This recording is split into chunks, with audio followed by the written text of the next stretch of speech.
আসসালামু আলাইকুম ওয়া রাহমাতুল্লাহি ওয়া বারাকাতুহু। মিনহা খলাকনাকুম ওয়া ফিহা নুঈদুকুম ওয়া মিনহা নুখরিজুকুম তারাতান উখরা। হে বিশ্ব মানবতা, তোমাদেরকে এই মাটি থেকেই তৈরি করেছি। মাটির উপরেই চলার জন্য আমি আল্লাহ সুযোগ করে দিয়েছি। মাটিতেই তোমার দাফন হবে। আবার এখান থেকে আমি তোমাদেরকে উত্থিত করব, ময়দানে মাহশারে জড়ো করব। আল্লাহ তাআলার এই চিরশাশ্বত এবং অনিবার্য সত্যকে স্বীকার করেই মূলত জীবিত মানুষের কর্তব্য হয়ে দাঁড়ায় মৃত ব্যক্তির শেষ অনুষ্ঠানটুকুকে সুন্দর করে সম্পন্ন করা। ইসলাম খুব চমৎকার করে পরামর্শ দিয়েছে।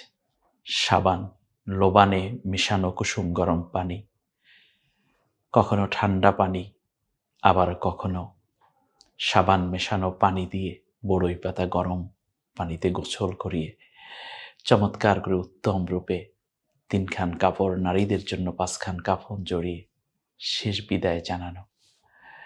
আর রাসূল সাল্লাল্লাহু আলাইহি ওয়াসাল্লাম বলেছেন, মৃত ব্যক্তিকে জানাজা দেওয়ার জন্য তোমরা উপস্থিত থাকবে।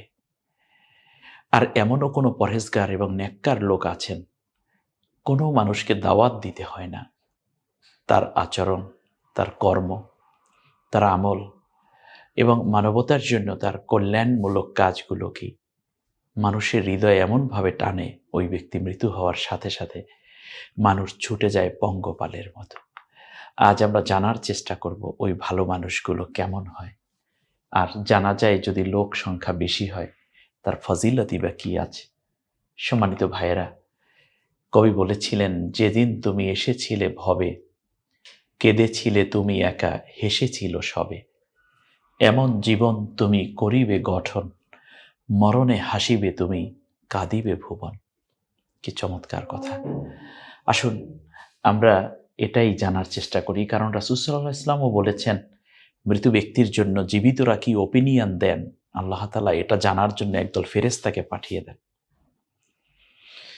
শেষ মন্তব্যটুকু আল্লাহর কাছে খুব প্রিয় বান্দা সম্বন্ধে অন্য বান্দা যা প্রকাশ করে থাকে। আসুন আমরা সে বিষয়টুকুই একটু ভিন্ন আঙ্গিকে রাসূল সাল্লাল্লাহু আলাইহি ওয়াসাল্লাম বলেছেন। যে ইবনে আব্বাস রাদিয়াল্লাহু তাআলা আনহু থেকে বর্ণিত, রাসূল সাল্লাল্লাহু আলাইহি ওয়াসাল্লাম বলেছেন, কোনো মুসলিম মারা গেলে তার জানাজার নামাজে যদি এমন ৪০ জন ব্যক্তি দাঁড়িয়ে যায় যারা আল্লাহর সাথে কিছুকে শরিক করে না, তবে মহান আল্লাহ তাআলা তার অনুকূলে তাদেরকে সুপারিশকারী বানিয়ে দেন এবং ওই ব্যক্তিরা যে সুপারিশ করে আল্লাহ তাআলা তা কবুল করে নেন। সহিহ মুসলিমের ২০৮৮ নম্বর হাদিস। এখানে রাসূল সাল্লাল্লাহু আলাইহি ওয়াসাল্লামের কথাটা কিন্তু খুবই তাৎপর্যপূর্ণ। সেটা হচ্ছে আরবাউনা রাসূলা, এই ৪০ জন পুরুষ হবে, মানে জানাজায় আদায়ের জন্য ৪০ জন মুসল্লি হাজির হবেন। তারা কেমন? লা ইউশরিকুনা বিল্লাহি শাইয়া, তারা আল্লাহর সাথে কোনো দিক থেকে আল্লাহর সাথে তারা শরিক করে নাই, কোনো মাজার পূজা করে নাই, কোনো পীরকে পূজা করে নাই, সেজদা করে নাই, আল্লাহ ছাড়া অন্য কোনো জায়গায় কিংবা কোনো ব্যক্তির নামে, জীবিত কিংবা মৃত, তাদের নামে মান্যত করে নাই, এবং আল্লাহ তাআলার কাছেই বারবার রুজু হয়েছে। আল্লাহ তাআলার তাওহীদের সাথে শিরক করে নাই, সিফাতের সাথে শিরক করে নাই, ইবাদতের মধ্যে শিরক করে নাই, আল্লাহ তাআলার হুকুমাতের মধ্যে, আল্লাহর বিধানের মধ্যেও শিরক করে নাই। এইরকম শিরক মুক্ত যেই মানুষগুলো, তারা তাদের সংখ্যা যদি ৪০ হয়ে যায়, তাহলে ওই মানুষগুলো ওই ব্যক্তির জন্য যেই সুপারিশটা করবে আল্লাহ সেটা কবুল করে নেবেন। আল্লাহু আকবার। অতএব শিরক আমরা করব না, তাহলে আমাদের দোয়াই কবুল হবে না। ফাইন্নাহু মা ইউশরিক বিল্লাহ ফাকাদ হারামাল্লাহু আলাইহিল জান্নাহ ওয়া মাওয়াহুন নার। আল্লাহ কোরআনে বলেছেন যে শিরক করবে, যে কবরে মোমবাতি দিচ্ছে, আগরবাতি দিচ্ছে, লাল শালু টানাচ্ছে, গোলাপ জল ছিটিয়ে দিচ্ছে, কিংবা কবরের কাছে গিয়ে বলছে, আমার মনের আশা তুমি পুরো করে দাও, আমাকে ছেলে দাও, মেয়ে দাও, ব্যবসা বাণিজ্যে লাভবান করে দাও, কিংবা জীবিত কোনো পীরের পায়ে সেজদা দিচ্ছে, কিংবা বুজুর্গকে অথবা এই নামধারী কিছু লোককে তারা জিয়ারত করছে, অথবা তার পায়ে চুমু খাচ্ছে, সেজদা করছে, এগুলো শিরক। কোনো মূর্তিকে সেজদা করা, কিংবা কোনো দেবদেবীকে সেজদা করা, অথবা কোনো মূর্ত এইরকম মূর্তি সাদৃশ্য যেরকম যে বিষয়গুলো আছে এগুলোকে বানিয়ে বানিয়ে যেগুলোকে মানুষ আকৃতি দিয়ে তারপর সেখানে ফুল দেয়া কিংবা তাকে অর্ঘ্য দেয়া, এগুলো শিরক, এগুলো থেকে বেঁচে থাকতে হবে। আর চিন্তার জগতেও আল্লাহ ছাড়া আমার কোনো লাভ কিংবা উপকারী কেউ না, ক্ষতিকারকও কেউ না। আল্লাহর উপরে তাওয়াক্কুল করতে হবে। জীবনের বেলাগুলোতে আল্লাহ তাআলার একত্ববাদকে স্বীকৃতি দিতে হবে, তার সাথে আর শিরক করা যাবে না। তাহলে দেখুন, তবে মহান আল্লাহ তার অনুকূলে তাদের সুপারিশ কবুল করবেন। এ সমাজের মধ্যে জানা যায় অনেক লোক হয়, কিন্তু এরকম ব্যক্তি আছে, কিন্তু শিরক যুক্ত ব্যক্তি এরকম 5 কোটি হলেই বাকি 100 কোটি হলেই, কিন্তু শিরক মুক্ত যদি 40 জন হয় তাহলেই যথেষ্ট ওই ব্যক্তি জান্নাতে যাওয়ার জন্য। অতএব সমাজ থেকে শিরক মুক্ত ব্যক্তিদেরকে তো আমরা সমাজ থেকে, মাটি থেকে বের করতে পারবো না, আসমান থেকেও আসবে না। অতএব আমাদের সমাজটা কি শিরক মুক্ত বানিয়ে দিতে হবে। তাহলেই আমরা পারবো, মূলত আমরাই নাজাতে যেতে পারবো, আমরাই জান্নাতে যেতে পারবো যদি এরকম লোক আমরা তৈরি করে যেতে পারি। পরবর্তীতে আমরা আরেকটি হাদিস যদি দেখি, তাহলে আয়েশা রাদিয়াল্লাহু তাআলা আনহা থেকে বর্ণিত, কোনো ব্যক্তির উপর যখন একদল মুসলমান নামাজে জানাজা পড়ে আর তাদের সংখ্যা যদি 100-তে, মাত্র 100-তে উপনীত হয়, তাদের সকলের জন্য আল্লাহ তাআলার কাছে সুপারিশ করে, তবে তার জন্য এই সুপারিশ আল্লাহ তাআলা কবুল করে নেন। 100 জন মানুষ যদি হয়, ইয়াবলুগুনা মিআতান কুল্লুহুম ইয়াশফাউনা লাহু ইল্লা ইউশাফিউ ফিহি, যে সুপারিশ করে যে আল্লাহ তুমি একে মাফ করে দিও, আল্লাহ তুমি দয়া করে একে মাফ করে দিও। হ্যাঁ, আপনি ভালো কাজ করে যান, ভালো কিছু করে যান, ভালো কিছু গড়ে যান, নেককার মানুষ আপনার জন্য দোয়া করবে। অথবা ওয়ালাদিন সালিহিন ইয়াদউ লাহু, ও নেককার সন্তান যে দোয়া করবে তার জন্য, এটা তো সাদাকায়ে জারিয়া হয়ে যাবে। আর নেককার সন্তান তো এমনিতে হয় না। আপনি সন্তানকে যদি দিন না শেখান, ইসলাম না শেখান, 10 মিনিটস তার অবস্থান থেকে এই পরিসরে চেষ্টা করছে কোরআন শিক্ষার, আমরা 24 ঘন্টায় কোরআন শিক্ষার একটা প্রোগ্রাম আপনাদের জন্য দেওয়ার চেষ্টা করেছি, এখন চেষ্টা করছি এটা দেওয়ার, পরবর্তীতে হয়তো আরও কিছু দেবো ইনশাআল্লাহ। আপনার সন্তানগুলোকে আপনি নেককার না বানালে সেই বোকা মা বাবার চেয়ে কি আর বেশি মূর্খ হতে পারে, যে সন্তানের জন্য টাকা পয়সা, সময়, শ্রম, মেধা, যোগ্যতা ব্যয় করে যায়, অথচ সন্তান তার জন্য দোয়া করুক এই উপযুক্ত মানে সে উন্নীত করে গড়ে যায় না। আমরা দায়িত্ব নিতে চাই আপনার সন্তানের, যাতে করে সে নেককার হয়, কিন্তু আপনার চেষ্টা থাকতে হবে। অথবা আপনি এখন সন্তান আছেন, আপনার বাবা মা মরেও গেছে, আপনিও দোয়ার জায়গাটিতে আসেন। দেখুন, আপনিও তো একদিন আপনার সন্তান রেখে চলে যাবেন। অতএব নেককার সন্তান তৈরি করে যেতে হবে। সহিহ মুসলিমের 2087 নম্বর হাদিস। সম্মানিত ভাইরা, মৃত ব্যক্তিকে কবরস্থ করতে দেরি না করা, এটা কিন্তু একটা সুন্নাহ। আমরা দেখা যায় যে ঘন্টার পর ঘন্টা, দিনকে দিন, মাসের পর মাস রেখে দেওয়ার কেউ কেউ চিন্তা করে থাকেন। এটা করতে আল্লাহর নবী অনুৎসাহিত করেছেন। রাসূল সাল্লাল্লাহু আলাইহি ওয়াসাল্লাম বলেছেন, তোমরা 3টি কাজ খুব দ্রুত করবে, দেরি করবে না। 1 নম্বর হচ্ছে, যখন নামাজের ওয়াক্ত হয় তখন নামাজকে শেষ ওয়াক্ত পর্যন্ত, এই এখনো সময় আছে, এখনো সময় আছে, একটু আরেকটু শেষ বলটা দেখলে, ক্রিকেট খেলায় কি হয়, শেষ গোলটা একটু দেখতে চাই, কিংবা এই শেষ দৃশ্যটা দেখে নিতে চাই, অথবা এই কাজটুকু করে তারপরে যাই, এই বেচা কেনাটা শেষ করে তারপর নামাজে দাঁড়াই। এরকম না, এরকম না, বরং আউয়াল ওয়াক্তেই নামাজটা পড়ার জন্য চেষ্টা করা। এটা হচ্ছে নবীর সুন্নাহ। নামাজের ওয়াক্ত হলে আগে নামাজ পড়ে নেয়। দ্বিতীয় হচ্ছে, সন্তান যখন বড় হয়, সে ছেলে হোক, ছেলে হলে তাকে উপযুক্ত পাত্রী খুঁজে বিবাহের ব্যবস্থা করে দেয়া। আর যদি মেয়ে হয়, তাহলে যখনই সে বিবাহের উপযুক্ততা আসবে, এই উপযুক্ততা মানে হচ্ছে সে ম্যাচিউরনেস তার ভিতরে যখন আসে, ম্যাচিউরিটি যখন তার ভিতরে আসে, যখন তার ভিতরে বিবাহের উপযুক্ততা আসে, তখনই তাকে যত আগে ভাগেই পাত্রস্থ করা। কারণ কোনো ফিতনা হলে মাঝখানে বাবা মা তো সে অলসতার জন্য দায় এড়াতে পারবেন না, বা ছেলেকে বিয়ে করাচ্ছে না, বয়স হয়ে যাচ্ছে 30-40 বছর, এরকম করা যাবে না। প্রতিষ্ঠিত হওয়ার পরে বিয়ে নয়, বরং বিয়েই আপনাকে প্রতিষ্ঠিত করে দেবে ইনশাআল্লাহ। যাই হোক, এটা রাসূল সাল্লাল্লাহু আলাইহি ওয়াসাল্লাম বলেছেন, যেই যুবক যৌবনকে হেফাজত করার জন্য বিয়ে করবে, তার রিজিকের দায়িত্ব আল্লাহর হাতে। আর যেই ভিক্ষুক তার ভিক্ষা ছেড়ে দিবে হালাল রিজিক উপার্জন করার জন্য, ওই ভিক্ষুকের রিজিকের দায়িত্ব আল্লাহ তাআলা নিয়ে থাকেন। অতএব এই জায়গাগুলোকে কখনো দুর্বল করবেন না। বিবাহ কোনোদিন মানুষকে দরিদ্র করে না, বরং গুনার কাজ মানুষকে দারিদ্রতার দিকে ঠেলে দেয়। যাই হোক, আর তৃতীয় যেই কাজটি আছে, তাতে আমরা জানলাম 2টি কাজ। 1 নম্বর, নামাজের ওয়াক্ত হলে দ্রুত নামাজ ঠিকমতো ওয়াক্তে আদায় করে নেয়া। দ্বিতীয় হচ্ছে যখন ছেলে মেয়ে বড় হয় তখন বিয়ে করানো এবং বিয়ে দেয়া। মেয়েদেরকে বিয়ে দেয়া এবং ছেলেদেরকে বিয়ে করানো। আর তৃতীয় হচ্ছে যখন কোনো ব্যক্তি মারা যায় যত সম্ভব আগে ভাগে দাফন কার্য সম্পন্ন করা। তো রাসূল সাল্লাল্লাহু আলাইহি ওয়াসাল্লাম বলেছেন, তোমরা জানাজার লাশ নিয়ে দ্রুত গতিতে চলবে এবং দাফন কাজে গড়িমসি করবে না, কেননা সে যদি পুণ্যবান হয় তবে এটা তার জন্য উত্তম, যার দিকে তোমরা তাকে এগিয়ে দিচ্ছ। বাস, সে পুণ্যবান হলে তো মাশাআল্লাহ সে জান্নাতের দিকে যাবে, আমরা দেরি করাই কি লাভ।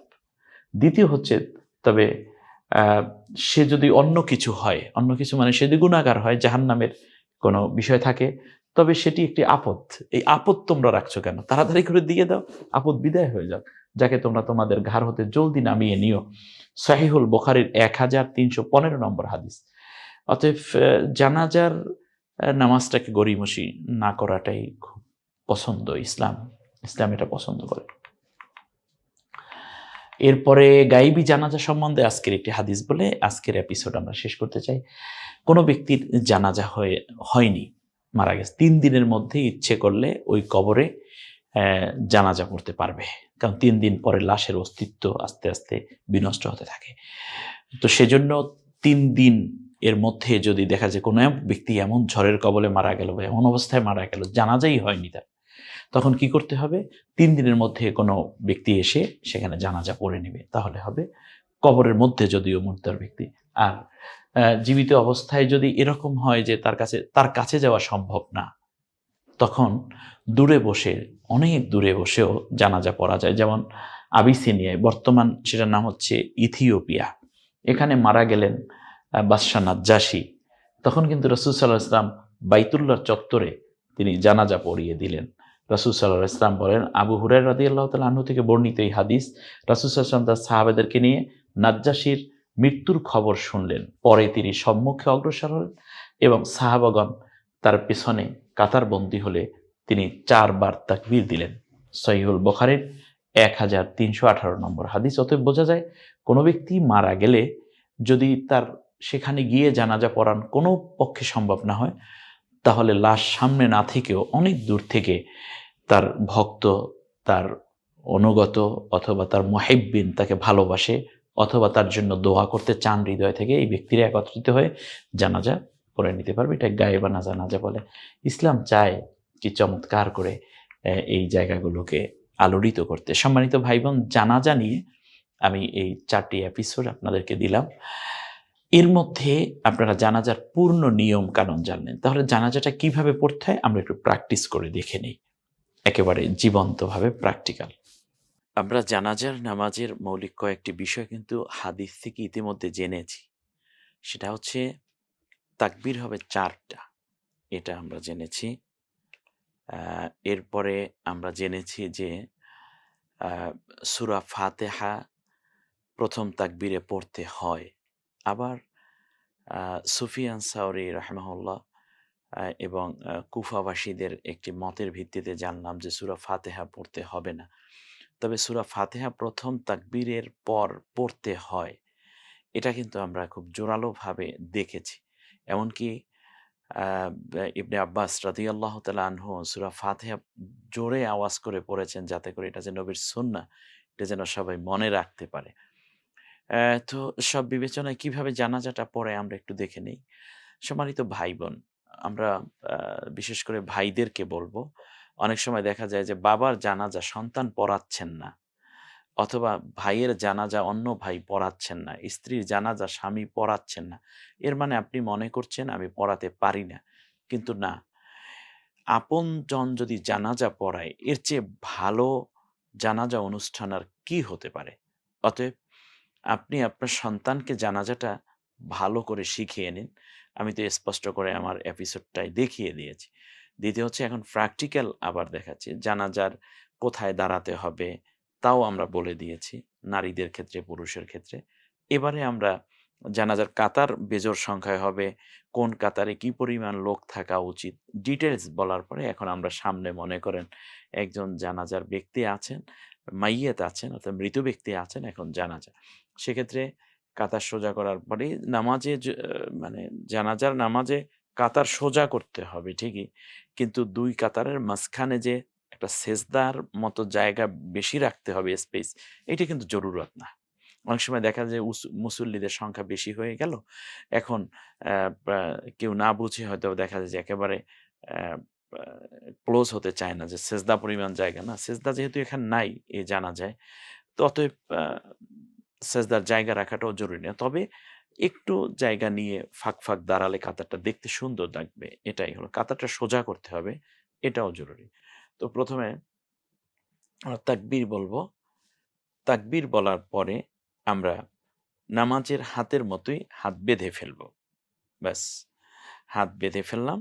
হাত বাঁধার পরে আমরা এখানে সুবহানাকা আল্লাহুম্মা ওয়া বিহামদিকা ওয়া তাবারাকা ইসমুকা ওয়া তাআলা জাদ্দুকা ওয়া জাল্লা সানাউকা ওয়া লা ইলাহা গায়রুক, এটা আমরা পড়ি অনেকেই। কিন্তু এখানে সূরা ফাতিহাটা পড়া, এটা রাসূল সাল্লাল্লাহু আলাইহি ওয়াসাল্লামের সুন্নাহ দ্বারা প্রতিষ্ঠিত এবং আমি কয়েকটি হাদিস দিয়েছি। আমরা এই দোয়াটাও যদি পড়তেও চাই তাহলে আমরা এরপরেও যেন সূরা ফাতিহাটা ভুলে না যাই। এখানে আমরা সূরা ফাতিহা পড়ব। দ্বিতীয়বারে হাত উঁচু না করেই আমরা আবার একটা আল্লাহু আকবার বলব। তুমি একটু বলো আল্লাহু আকবার। আল্লাহু আকবার। ব্যাস। এরপরে আমরা বলব হচ্ছে আ দুরুদ শরীফ পড়ব। ২ টা দুরুদ যেটা আমরা দেখেছি হাদিসে, আল্লাহুম্মা সাল্লি আলা মুহাম্মাদ ওয়া আলা আলি মুহাম্মাদ, যেটা নামাজের মধ্যে আমরা আখিরি বৈঠকে যে দুরুদ ২ টা পড়ে থাকি এটা। এরপর তৃতীয় আরেকবার তাকবীর বলো। আল্লাহু আকবার। এই আল্লাহু আকবার। এখানে আমরা বলব আল্লাহুম্মা গফিরলি হাইয়্যিনা ওয়া মাইয়্যিতিনা ওয়া শাহিদিনা ওয়া গায়িবিনা ওয়া সাগীরিনা ওয়া কাবীরিনা ওয়া যাকারিনা ওয়া উনসানা। এখানে যেই দোয়াটা আমরা দেখেছি হাদিসের মধ্যে, আপনি এই দোয়াটা একটু বাড়িয়ে বলতে পারেন। এরপরে চতুর্থ তাকবীর যেটা আবার আল্লাহু আকবার বলো। আল্লাহু আকবার। ব্যাস, এই আল্লাহু আকবার বলে তারপরে একটু সময় নিয়ে তারপর আসসালামু আলাইকুম ওয়া রাহমাতুল্লাহ ডান দিকে, আসসালামু আলাইকুম ওয়া রাহমাতুল্লাহ, এরপর বাম দিকে আসসালামু আলাইকুম ওয়া রাহমাতুল্লাহ। তাহলে হিসাবটা কি দাঁড়ালো? ১ম এ আল্লাহু আকবার বলা, আল্লাহু আকবার বলার পরে হাত বাঁধা। হাত বেঁধে নামাজের মতোই হাত বাঁধবেন, হাত রাখবেন। এরপরে সূরা ফাতিহা পড়েন অথবা সানা পড়েন। এরপরে ২য় তাকবীর বলে মনে, মনে আপনি পড়বেন হচ্ছে আ দুরূদ শরীফ। ৩য় তাকবীর বলার পরে মৃত ব্যক্তি এবং জীবিত যারা আছে তাদের সবার জন্য দোয়া করবেন। ৪র্থ তাকবীর বলে আপনি সালাম ফিরিয়ে ফেলবেন। এ হচ্ছে জানাজা। আ বা পুরুষ এবং নারীদের জানাজার ক্ষেত্রে মৌলিক কোনো তেমন পার্থক্য নেই। পার্থক্য হচ্ছে আরবিতে যারা বলে লিহাদাল মাইয়িত, আর মহিলা হলে লিহাদিহিল মাইয়িত এটা। আর নামাজের ওই যে নিয়ত করা ইত্যাদি এইটা খুব জরুরত না। নিয়ত তো মানে আমি জানাজায় দাঁড়িয়ে গেছি এটাই নিয়ত। তো ভেতরের এই দোয়াগুলো বেশি, বেশি করে আমরা যেন আন্তরিকতার সাথে পড়তে পারি। কারণ মৃত্যু ব্যক্তিকে দেওয়া শেষ হাদিয়া আপনজন, স্বজন, সুজন, কলিজার টুকরা সন্তান, স্বামী, মা, বাবা, ভাই-বোন এভাবে কতজন চলে যাচ্ছে। আমার এই জীবিত মানুষদের পক্ষ থেকে এই জানাজার নামাজ হচ্ছে সুন্নতে মুআক্কাদায়ে কিফায়া। অর্থাৎ সমাজের সকলেই এই নামাজ পড়তেই হবে জানাজা, এইটা জরুরি না। কিন্তু কেউ যদি আদায় না করে তাহলে অবশ্যই সে গুনাহগার হবে সমাজের সবাই। আর কিছু লোক যদি আদায় করে দেয় এই জানাজাটা, তাহলে সকলের পক্ষ থেকেই এটা আ আদায় হয়ে যায়। অতএব মৃত ব্যক্তি জানাজায় যাওয়ার মধ্যে যে ফাজিলত আমরা হাদিসে দেখেছি। আর মৃত্যু ব্যক্তি জানাজার কাছে গেলে সবচেয়ে বেশি লাভ হয় আমার নিজের। তার কারণ আমিও তো একদিন পৃথিবী থেকে এভাবেই চলে যাব। আমি যদি অন্যের জানাজায় না যাই, তাহলে আমার জানাজায় কে আসবে? আর নেককার মানুষ জানাজায় বেশি হলে আল্লাহ তাআলা ওই বান্দাদেরকে মাফ করে দেন। মাইয়্যিতকে আল্লাহ মাফ করে দেন। এটাও আমরা হাদিস দ্বারাই জানতে পেরেছি। আল্লাহ রাব্বুল আলামিন আমাদের সকলকে যেন আল্লাহমুখী হয়ে বাকি জীবন আল্লাহ তাআলার রহমতের মধ্যে থেকে কাটাতে পারি, সে তৌফিক দান করুন। আসসালামু আলাইকুম ওয়া রাহমাতুল্লাহ। জি, ১ম তাকবীর দেয়া হলো। এখানে সূরা ফাতিহা পড়া যায় এবং সুবহানাকা আল্লাহুম্মা ওয়া বিহামদিক ওয়া তাবারাকা ইসমুকা ওয়া তাআলা জাদ্দুকা ওয়া জাল্লা সানাউকা ওয়া লা ইলাহা গায়রুক, এই দোয়াটাও পড়া যায়। অথবা সূরা ফাতিহাও পড়া যায়। সূরা ফাতিহা পড়ার ব্যাপারে ৬ টি হাদিস আমি আপনাদেরকে দেখিয়েছি। আপনার ইচ্ছে আপনি যেটা পড়েন। প্রথম তাকবীরের পরে আর হাত উঁচু না করাটাই আওলা। এক তাকবীর শুধু দিবে, তারপরে একটু দেখুন, আমরা নিয়মটা দেখে নিচ্ছি। আল্লাহু আকবার। এরপর দ্বিতীয়বারে দোয়া হচ্ছে দুরূদ পড়া, যেটা আমরা নামাজের মধ্যে আখিরি বৈঠকে বসে থাকি বলে থাকি, আল্লাহুম্মা সাল্লি আলা মুহাম্মাদ ওয়া আলা আলি মুহাম্মাদ। এটা আল্লাহুম্মা বারিক আলা মুহাম্মাদ ওয়া আলা আলি মুহাম্মাদ হামিদুম মাজিদ পর্যন্ত এটা পড়া। তৃতীয় তাকবীরে ওই দোয়াটা পড়া, আল্লাহুম্মা গফিরলি হাইয়িনা ওয়া মাইয়িতিনা, অন্য দোয়া যেটা আছে সেটা। চতুর্থ তাকবীর বলে ডান দিকে সালাম ফেরানো এবং বাম দিকে সালাম ফেরানো। ব্যাস, এরপর লাশ নেয়ার সময় আল্লাহু রব্বি এবং কালেমা শাহাদা উচ্চ আওয়াজে পড়তে থাকা। জি, আমরা এতক্ষণ পর্যন্ত প্র্যাকটিক্যাল দেখলাম। আল্লাহ আমাদের সবাইকে মৃত্যুর কথা চিন্তা করলে গুনাহ থেকে বাঁচা যায়। কাসরাতু যিকরুল মাউতি ওয়া তিলাওয়াতিল কোরআন। বেশি বেশি করে মৃত্যুর কথা স্মরণ করো এবং বেশি বেশি করে কোরআন তেলাওয়াত করো, তাহলে কলবের অর্থাৎ হৃদয়ের যত মরিচে আছে, গুনার যত দিক আছে, এগুলো তোমাকে এড়িয়ে যাওয়া সহজ হয়ে যাবে। গুনার ভেতরে জাগ্রত হবে না। আল্লাহ আমাদের সবাইকে এই কথাগুলো আমল করার তৌফিক দান করুন এবং যথার্থভাবে জানাজা আদায়ের তৌফিক দিন। আমিন। আসসালামু আলাইকুম ওয়া রাহমাতুল্লাহি ওয়া বারাকাতুহু।